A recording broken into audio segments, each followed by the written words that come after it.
ऐसा है कि 10 अक्टूबर को एक बार फिर लाहौर में सरकारी मुलाजमीन अपने जायज़ मुतालबात की मंजूरी के लिए अपना एहतजाज रिकॉर्ड करवाएंगे। लाहौर में होने वाले एहतजाज में ज़्यादा से ज़्यादा मुलाजमीन की शिरकत को यकीनी बनाने के लिए PTU Punjab teachers union Gujranwala के ज़िली सदर अब्दुल वाहिद डार इंतहाई मुतहरक हैं। इसी सिलसिला में इन्होंने government higher secondary schools number 1 की प्रिंसिपल मैडम सआदत परवीन और स्कूल की दीगर असातिज़ा को अपना एहतजाज रिकॉर्ड करवाने और लाहौर में 10 अक्टूबर को होने वाले एहतजाज में शिरकत की दावत दी, जिस पर प्रिंसिपल मैडम सआदत परवीन की क़यादत में ख़वातीन असातिज़ा ने पेंशन रूल्स और लीव इनकैशमेंट में ज़ालमाना तरमीम के खिलाफ भरपूर एहतजाज किया। इस मौका पर इन्होंने हुकूमत के खिलाफ शदीद नारेबाजी की।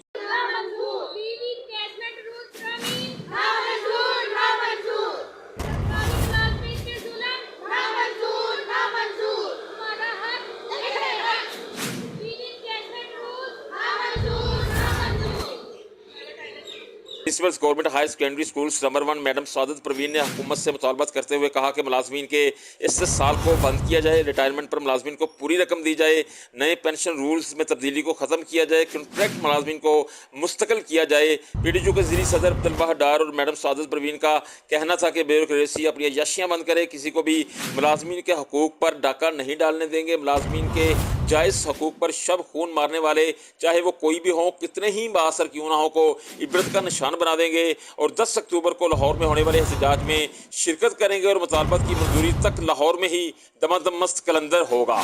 जी।